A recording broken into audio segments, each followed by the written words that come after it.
Well, hi, I'm Ed Parco. I'm here with Amy T. Meyer, and we are the host of.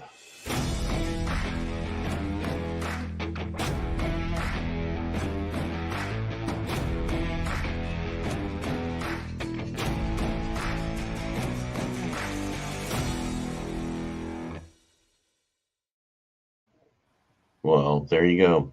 Amy, thanks for being on the show today. I appreciate you showing up. Who's our now? This is your guest. If what I mean, because you know about him, so I'm going to bring Ben in, and you tell us all about him. All right. All right. Are you waiting for me to bring him in and start talking? Is that what you're Yeah, doing? I think I was. Sorry. So Ben and I have been lifelong friends. Actually, not so much. We have just met on Facebook. And so all I know about Ben is that he served in the Marine Corps. So we'll just get going. Ben, one of the first things that we do is we ask everybody why they chose the service they chose. So let's start with that. I'm not sure if I have a good story, but I have an ironic story. So coming out of high school, I essentially was like, you know what? I don't feel like I'm going to fit into college. I wasn't feeling like I had the right thing. And I wanted computers. That was my first breadcrumb. So I was like, you know what? The computers and the Air Force, you know what? Those two are married together. Air Force is very high tech. I knew I didn't want to shoot. I knew I didn't want to be a grunt. And my ignorance in the military was I thought Marines were only infantry. And I thought Army was kind of like, I probably knew Army in my mind was everything, but I knew I didn't want it. And I was like, you know, Air Force is where I want to go. We talked to the recruiter. He came out to the house and he told me everything I needed to know. And I was probably like 2 weeks away from raising my right hand for the Air Force. And then the day that changed my life, church picnic, the Marine recruiter was invited to have a bouncy house. And my mom was worried that I wasn't making or exploring all my options. So she actually had the courage to go up and talk to him first, because I'm not going to go talk to a Marine. I already crossed them off on my list, and they're pretty intimidating. And so she goes up to talk to him, and then I get dragged over and start talking to him. Little quickly, I find out, you know what? Marine Corps has everything that all the other branches do. I'm selling myself the wrong BS and buying it at the same time. And I talked to him and the guidance counselors that next week, and 2 weeks later, I'm raising my right hand for the Marine Corps in the exact opposite direction of what I thought I was going to do. And it was kind of like my first dare to be great moment to figure out, like, I've never done anything like the Marine Corps. I am the least likely voted to be the Marine probably in high school. And it sounds like something I need to invite in my life. And I want to appreciate both of you for inviting me on the podcast, and look forward to our discussion here today. We appreciate you being here. What did you do in the Marine Corps?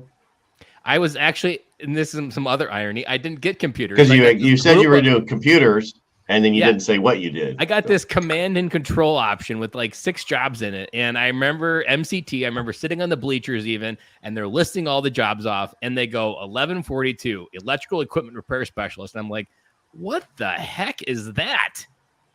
Little did I know it translates to generator mechanic, which I liked electricity. And apparently my ASVAB said I liked electricity more than it said I liked computers. And so then I became a generator mechanic, and I actually started a 10-year roundabout tour with generators on the outside of the Marine Corps as well after serving my 4 years. Very good. Where were you stationed? So I picked, as my third option, I picked Okinawa, Japan. Okinawa, Japan was my third option, and that's exactly where they sent me. And so then once I got there, I was one of the first ones on the ground that had 2-year mandatory enlistments or 2-year duty stations.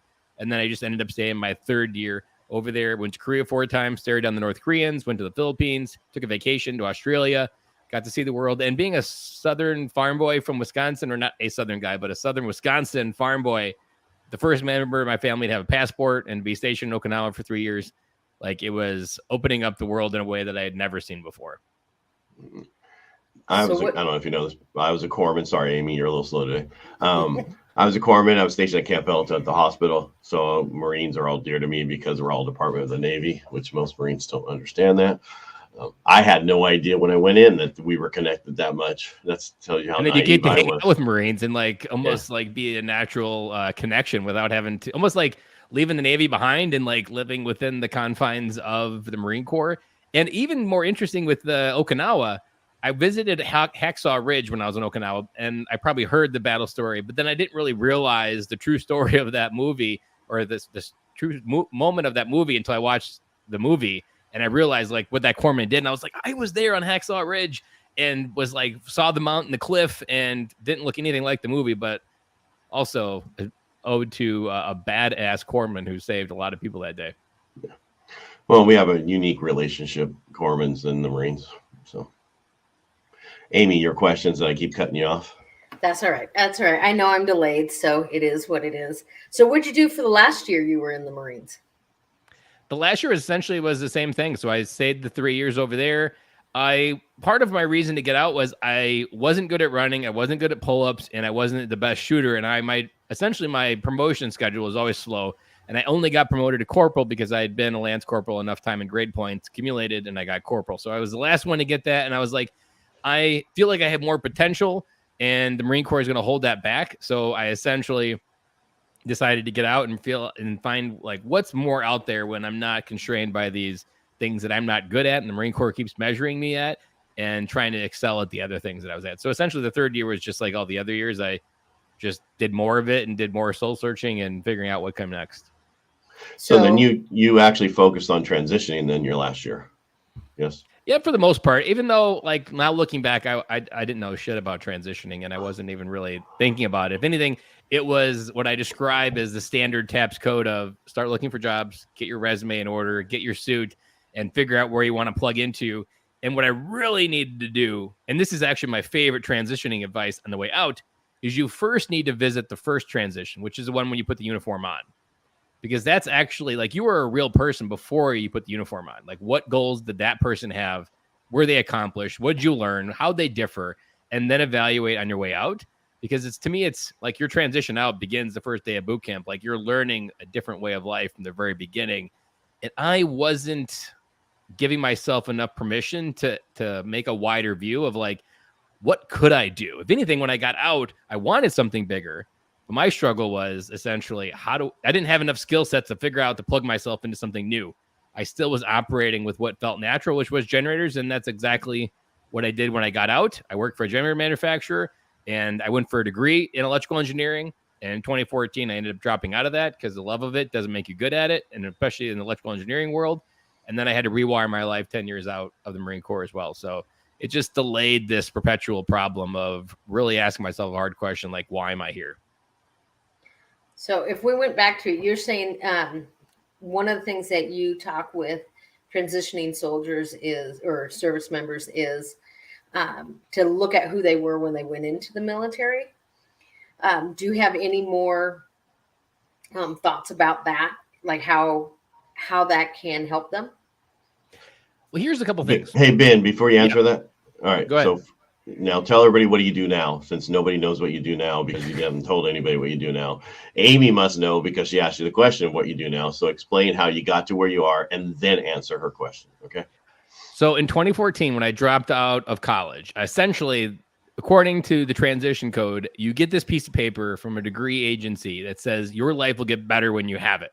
And once you say no to dropping out of college, it's gone. Like that idea of getting better is gone. I'm like, well, okay, now what I do? The grass just dried up on the other side of the fence, and I was chasing that grass.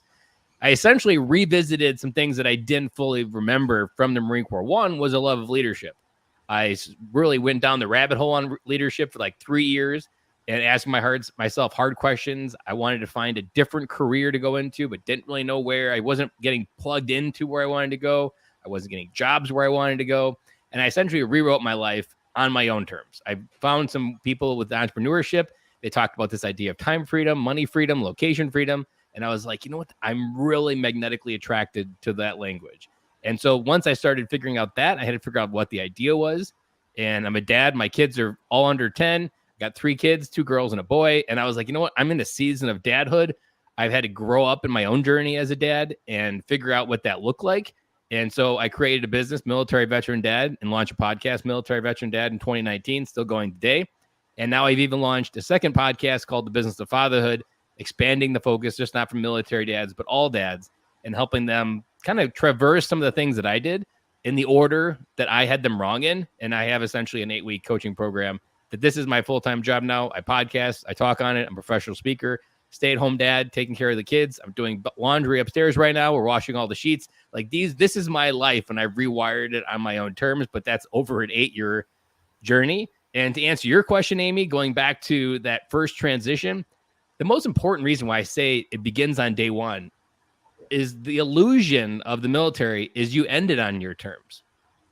Could come a moment where you break a leg, you hurt something, or there was also some brief times in the last 20 years, like with sequestration, where they said they didn't need you anymore and they kicked you out intentionally. So we often think like, you know what, I'm going to do 20 and that's my plan. And I can just kick that can down the road. But the real thing that we need to remember is the transition can happen 10 weeks into boot camp and we could be out. So like every day in the beginning, you're going to be revealing something of who you are. I essentially think of the military as a giant process that strips away this identity that you think you are. You've attached to it. It's how you've survived. And it's going to reveal more of who you really always have been. And looking for the clues, either from the people you meet, the questions you could ask, or who's living lives that you want to live and like figuring out how they get there. You have such a unique opportunity where you're not worried about money. You're not worried about a roof over your head. You're not worried about 3 squares a day. You have an opportunity to see the world with a lot less stress, even though we don't feel that. We still feel stressed out. But you have an opportunity to see the world in a way that most people don't. And I think back to my time in Okinawa. I sat 3 years in Okinawa playing Xbox. And I wasn't journaling. I wasn't writing. There were so many things that I could have done when my time was completely on my own time. And now with 3 kids trying to balance all this, it's chaos most days. And back then, I had a complete opportunity to really intentionally figure out what I wanted to do when I grew up. And for me, most of the time, I was just focused on, let's just get through today and we'll worry about tomorrow and get through my 4 years and move on to the next phase. Like there was no intentionality in my transition. So I'm always going back and saying like, intention from the first transition when you join to the second one when you leave, there is a perspective on your life that you need to really look at there. I totally agree with that. Because when you were talking about how there was no stress in your life, I was thinking because you didn't have kids yet. Once you have, everybody asks, does marriage doesn't change you, but kids are the things that change you and you're in your life, that change everything about you, because now you have this other little person to deal with and take care of. And people don't realize that until after they have the kids. And so I can see how that affects people. And I'm glad that you're doing what you're doing for, dads and everybody today, parenting and all this stuff, because when, go back 20 years or 30 years, we didn't have that. Well, plus we didn't have the internet like this. So, yeah. And I give myself some grace because I didn't know what I didn't know. And we didn't have all the information and podcasts weren't necessarily available. So like acquiring knowledge or even like reading, I could have easily read. Self-help books have been around for 30 years and books on tape have been around for a lot longer. Like there was opportunity, but I just didn't have the right people in my life, mentors essentially, to help get me to ask better questions. And there's a component even within fatherhood. Like when I turned 30, it was like my first midlife crisis, because I remember looking at my daughter who was 2 years old at the time and thinking this thought that like, how can I take you into your life if I'm failing at it in my own? And it was this like pit of like, what kind of father am I going to be if this is the best version I can get? And it was like, I don't deserve to be here because I barely can figure it out for myself. And here life is telling me I'm supposed to keep you alive. And by the way, help you grow into a strong adult. And it was that overwhelming feeling and pit. And to kind of give you an analogy that what it felt like when those alien attack ships in the movie Independence Day from the 90s comes out of the clouds and settling over New York City. And you're in the middle of the street looking up. And you're like, how do you move a ship that big? You're just one man. Like it feels monstrous. And I think we often as veterans have that heaviness, like alien attack ship, whether that attack ship's PTSD, trauma, a story, whatever it may be, whatever BS you're selling yourself or what you're looking up at, it can feel very overwhelming. And part of what I've had to do is figure out how to get through that, figure out a process to do it, and then figure out how I can help others repeat that process. So nothing to do with the remake a couple years ago, though. It was just the one in the 90s. Just the one in the 90s, because that's where I feel it really felt overwhelmed. And honestly, I've seen the second one. At least I think I've seen the second one, but I don't remember anything about it. So that tells me that it was very underwhelming. And the first one was still an emotionally more impactful movie. Yeah. Well, the second one, we actually figured out how to do everything because we had all the alien technology at that time. Correct. I do remember that because they come back in a second wave, and I remember that now. Yeah. So, but yeah, it wasn't until you reminded me. I was like, the first one still had much. Well, that's why you don't remember it, because we were already ready for it. The first time we had no idea, right? So go ahead, Amy. We had to grow up. Yeah. Okay. So we always ask, what do you use today that you got from being in the Marine Corps?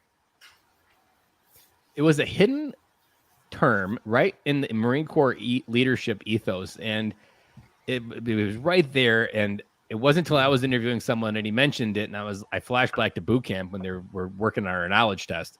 And it was know thyself and seek self-improvement. Man, if that's not the crux of what most of us have wrong in society in general, is we have no relationship to ourselves, but then we go out in the world and try to create relationships with others, and we wonder why they self-sabotage and go and end up in destruction. And to me, even leadership, when I first started reading leadership and binging it, I was initially under the idea that it's like your ability to understand others and influence them and coordinate action and get things done. But then even 5 years after that, I was like, you know what? Leadership is more about self-leadership. Like, I don't follow someone because they have the best ideas. I follow them because there's a way they walk and I like it. And I want that trait in my life. And it has nothing to do with what they're doing as far as with the best ideas or people or money. It's he leads himself in a way that I resonate with, that I want to become more like. And to me, that very basic idea of knowing yourself and seeking self-improvement is why I think a lot of veterans get stuck. It's a lot of veterans don't fit in. And when they get plugged into a job is because they don't have a strong relationship with themselves. And they've been told, like I was, to go out in this world and follow this TAPS code and that unicorns and rainbows show up. But for me, that American dream that TAPS sold was American hell. Then I had to rewire it to create my own American dream. Very good. All right. So a lot of vets get out, they have no purpose, and that's their biggest problem going forward. Did you have that purpose when you first got out? No. I only had a breadcrumb of you know what, I'm meant for something bigger and the Marine Corps is going to hold me back. Little did I know, and I didn't have any idea of this, but and it really comes from when you go into the civilian world, you have this initial feeling especially when you're younger in your 20s going into it, you had responsibility then. And when you're out, they barely trust you to run the copier. And so you just kind of turn things down. You turn circuit breakers off that you were really good. Leadership, I turned that off. It doesn't seem useful here because they don't trust me. And I have to earn that trust again. And so I'm just keep that breaker off. And it got really rusty until, like I said, in 2014. And so for me, the purpose was you just run through this job. And even to this day, my dad's still advice is you get a job, keep your head down, you get your 401k, you get your pension. And that's how the process works. But to me, that process and that purpose is very narrow. And to me, purpose requires width. And two things that I say that we are mostly missing in society is we don't have a wide enough view of the world. We think it's 3 or 4 lanes wide, and we got to find one of these 3 or 4 lanes and smash ourselves into it, when really it's 1,000,000 lanes wide. And also we don't have a deep enough perspective in ourselves to really understand why we are where we are and who we are. And so then either recognizing that's a good behavior I want to keep, or, let's throw that out because that has not served me. And I'm going to consciously make a choice to change it. And purpose is one of those questions. It's like a curse question, because if you've never been asked it and then someone asks you it, it's I don't have one. I feel like I might spontaneously combust because I don't have one. I feel like I'm supposed to have one, but I don't. And it was a podcast episode where this guy was talking about purpose, and he's like, skip purpose, skip passion. I want you to focus on one thing: curiosity. Curiosity are the breadcrumbs to both of those. And that's essentially what I've been doing since leaving the Marine Corps. I just didn't know it. And now I've been totally tuned it up as well. But following your curiosity, and I'm almost drunk on it. I'm always just addictively following my curiosity. And there was one other component that I think we don't lean into with purpose and passion, which is fear. And I always describe it like a compass. There's 2 needles, curiosity and compass, or fear. And that the first needle, as long as you're learning about something you're curious about, you're in a good direction. But if the fear needle aligns with that curiosity and you know what, if I feel a gut feeling I'm fearful of doing that decision, I mean, your brain is wired to keep you safe and the room temperature the same. And so if that fear needle resonates at the curiosity angle, and as long as you're not going to die on the other side, it's almost proportional. The more you feel the gut feeling of going to the bathroom and puking, the more potentially on the other side of this wall of fear in your mind is something that's going to change your life. And that's usually where someone's purpose and passion sits, is on the other side of this metaphorical wall of fear of this thing that they don't do because it sounds scary. But in reality, it's the one thing that'll change their life. All right. We talk about becoming uncomfortable in life and being okay with that. And that's what you're talking about, but just in a different word. So basically go do everything that makes you uncomfortable so that you can grow as a human being, do whatever that is. And that's basically what you said in a different way.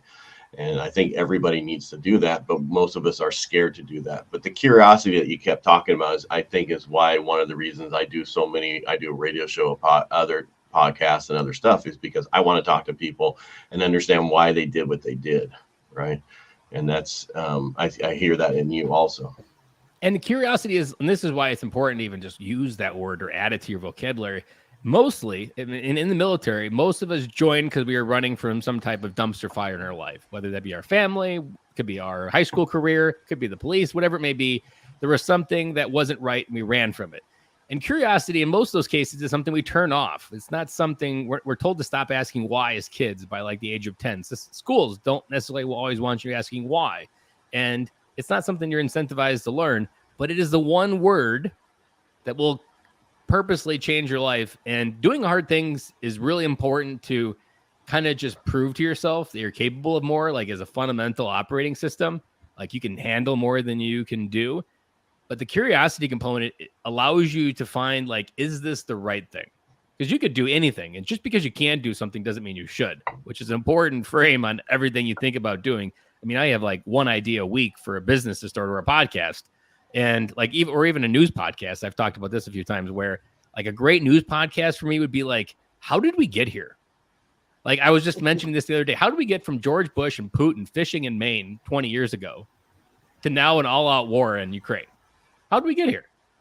Like there's a sequence of events that I have no idea, but I visibly remember Putin and Bush fishing, friendly fishing in Maine as like two people and friends fishing out in the ocean.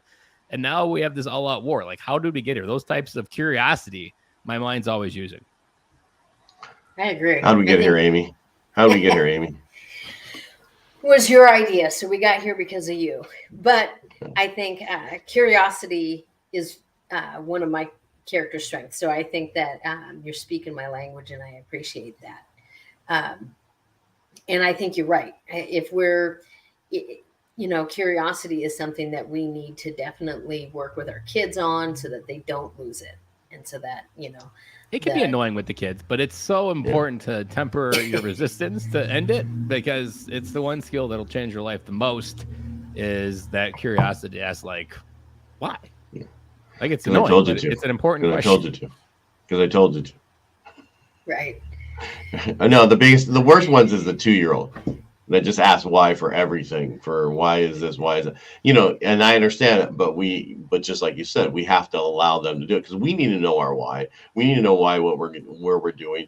But in the military, you really can't ask that question. Right? Correct. And it's almost, again, you're told to turn off these character traits, not even pay attention to them. And in many cases, in my early, like just corporate experience, I was told that like who I natively was or naturally was, like, you need to turn some of those things down because they don't fit in here. And so then I often would feel like I was broken or like there was something wrong or there was something misdiagnosed that I still needed to figure out. And it eventually just took the right language and understanding. Like one language that was added was like learning that there's a thing called heart-centered leaders and realizing that in some businesses, the leaders are always focused on the business and they don't manage the people. And oftentimes I was in those and I couldn't figure out why I didn't fit in. And I'm like, I don't feel normal here. Like there's something wrong. And then I realized like, no, I'm just a different kind of leader that says like, if you give everything to your people, they'll do the mission that you need to. Same thing with the military, but we don't get and use that language. So we don't know how to articulate it and add it to our life to be able to use it as a directional compass. Very good. My next question is, what do you leave? Because this kind of feeds into what you've just been talking about. What do you leave in the military that you never want to use again? What did I leave? Like as far as like a habit? Well, I left the 1300. Follow me? Like I'd say 1 o'clock now. I don't ever. Oh, so, got it. Yeah. So what was the one thing that you don't use anymore that you wasn't important to you? I always like, this is a new question that my database doesn't have something in the back of my mind. If I could think about something that I left behind, it would, in this case, I'll actually flip it on its head. It's something I left behind because I stepped more into it. In the Marine Corps, I didn't have a strong feeling of using my voice, either to lead other Marines or to lead myself. And there was a lot of inconfidence, whether it showed up in my PT. and any of the other things. Like there was just, even in boot camp, my objective was, how do I stay in the shadows? And K is in the back of the alphabet, or in the middle of the alphabet. So I was in the back of the squad bay, out of sight, out of mind. And I essentially left that mindset behind. Now, I survived through the Marine Corps through that, but I didn't get as much juice as I even could have gotten had I had the courage to like step up and be the guy that gets made fun of because he tried something in boot camp or tried to be the squad leader and then got yelled at for a week. I didn't have that initial courage to use my voice. And so what I left behind is essentially, I never want to be someone incapable of leading myself with my voice and my words. And now I've made my mission to practice my words on a daily basis with my podcasting, to be able to step into the point where I never want to be incapable of influencing others, but also influencing myself. I think that's the best response we've ever gotten to that. Now we got to up the bar. Yeah. Most people probably go like leave behind a smoking habit or a chewing habit or something, or a swearing habit. Maybe. I don't know, because they swearing. I didn't swear. I was at a hospital. I get in trouble. Question for you, because you were talking about in the beginning of this that you help transitioning vets. Is that what you do, or you help just overall? What do you do now? You know what I mean? Because you talked about your podcast, you talked about this, but you said how you help transitioning vets. Is kind of what I heard back in the beginning. So there's an irony to your question, and I'll also point out how I had to learn the irony the hard way. Is oftentimes when you come into this idea of figuring all these things out we've already talked about, you don't know what you don't know. And they often need a lot of exercise to truly figure out what you don't know that you don't know. And sometimes, like I've been talking about this stuff for like 4 or 5 years, and I'll figure out something that's like a 4 or 5 word sentence. And I'm like, man, did that really take 5 years to figure out? And one of them is realizing, like, I would say I talk about transition. I would say I help men and dads transition. And I would say at the wide spectrum, it doesn't even have to be an initial transition. But what I realized recently is I had a lot of dads on LinkedIn reaching out to me from moments of transition, and they all thanked me for adding the vocabulary of family and legacy to their transition. They were all just focused on reduplicating the ecosystem of what they currently experience in the military, in the civilian world, without ever truly thinking about the component of family and legacy. And something I learned with military veteran dad is that a lot of people get stuck in their transition of focusing on what is the legacy of my service, when the reality is, unless you are a Medal of Honor or did something extremely heroic, or there's a movie about you or your story, you're just a number in a book, in a file cabinet in Kansas City. I think it's Kansas City. And then essentially we focus all of our time on that idea and forget like the real legacy is everything you've learned, everything you've become up to this moment is now your objective to pass it on to your kids. Like if you think of veterans are like 7% of the population, we have a chance to create a more effective, capable adult than the other percentage of the population. Like we have a leg up on every other parent because of how we've experienced life, how we've worked with people of other cultures, how we've worked with people of other races, how we've overcome adversity. And to me, helping dads realize like your next transition is how do you actually focus on family with your intention of purpose, your work, but also your time, because your family also had to pay a price for while you were serving. And it's like a credit card that you borrow from. And eventually either that credit card goes bankrupt or you pay it back with interest. And most dads don't pay it back. So I've realized that also what I'm doing, in a long-about way to answer your question, is I'm helping dads also in the transition add vocabulary to realize what the next phase is really about and realigning it from that default code of just duplicate this job and this paycheck to keep the status of life that you have right now. Like, no, it's actually like, how do you take what you've learned and add to the richness of your life so that your life isn't defined by your time here, it's defined by what you leave behind. I tell you, he's got some great statements. Sorry. My friends call them Killoyisms. And it was a random, like I was in a meeting at work once and they were just random like analogies. And my friend always started calling them Killoyisms. So now once I started my brand, I was like, I'm going to own this. And so now my little weird takes like that are my Killoyisms. All right. Well, you need to trademark them. I need to write them down. I do not have a good like dictionary of all the like the one-liners that I put together. Yeah, there you go. Anything you want to add before we go? Because we really appreciate being on the show today. The one thing that I would add is what most veterans truly, and I'll boil it down to a really simple word. Most of us feel we don't have opportunity. It's a simple word, long word, but a simple word. But I didn't feel like I had the opportunity in front of me to choose what I truly wanted. It was like the bad or the worst. And we truly miss his opportunity. The one thing that I've learned through this process that most don't tell you in transition, most won't tell you in TAPS class, but essentially, hello is the most powerful word you will ever utilize or learn how to utilize. And that on the other side of hello is the one thing you've wanted your entire life. And you'll never know unless you get really good at saying it strategically, in the right moments, in the right places, in the right spaces. And the amount of opportunity you have in your life is directly proportional to the amount of times you're saying hello to new people. And to me, that boils down all of what we talked about from a very fundamental part. If you do not have opportunity in your life, please practice saying hello more, because that word, I am here because I started talking to dads at the park. And I started getting feedback of like, you know what, Ben, the way you put words together is not like other people. No one ever had said that to me until I said hello. Repeated that enough times and you'll change your life.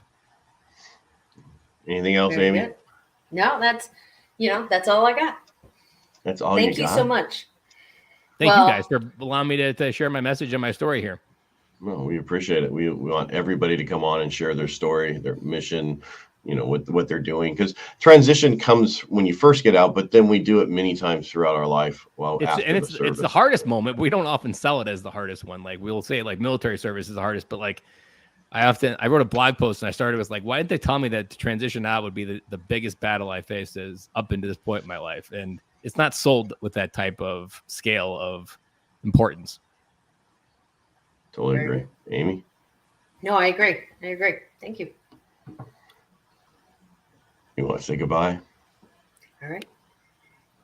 For anybody following us or listening to this, it's always her first time, even though she's done it 52. It's only her first time. Whatever. You need sign language.